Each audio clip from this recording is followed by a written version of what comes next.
Hi guys, so itutour namin kayo sa kwarto ng tita ko. Let's go! Tara.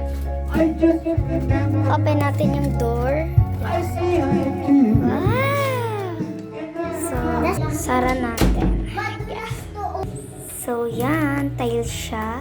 So, tiles yan guys. Tiles. Then, yan. Pipinturahan pa talaga yan guys. Ayan, hindi pa siya tapos. Ayan. Hindi pa tapos. Then, ito yung kama. Yan. Sorry, magulo yung kama to eh. Then, ayan yung carpet. Then, ito isa pa. So, Napaka-relaxing then guys, sa banyo naman tayo. Ay, wag mo muna buksan. Ano ba yan? Binuksan mo agad. Ay, na may sara mo. So, 1, 2, 3, go! Yan. Wala pa siyang ilaw, syempre. Ayan. Well, ayan na na. Nakain. Yan. Kaya mukha siyang madilim, guys. So, ayan, tiles siya. Kulang pa siya, Be. Then, syempre, tiles din to. Ayan, guys. Oh. Be, ito Then, yung shower. may shower din. Ako na magbubukas. Wag mo na buksan yung shower.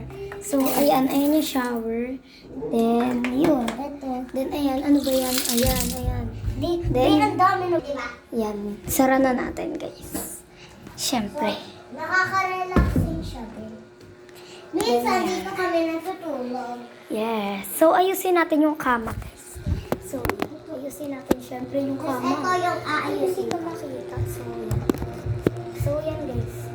Ayusin natin yung kama. Tapos ako dito sa mali.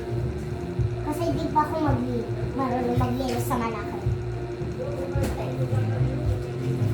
Kaya ito, So, yan, guys. Be, huwag mo na matapakan. Pasensya na, guys, kung hindi makita. Pero kung kita, ito okay. Yan. Okay na siya, guys. Yan, ayun yung kapatid ko. Siyempre. Ayan, nagkaano naman siya. Then ako dito. So, yun lang guys. So, dito ko sa iyo. Oo. Then, yun lang guys. Bye-bye! Bye!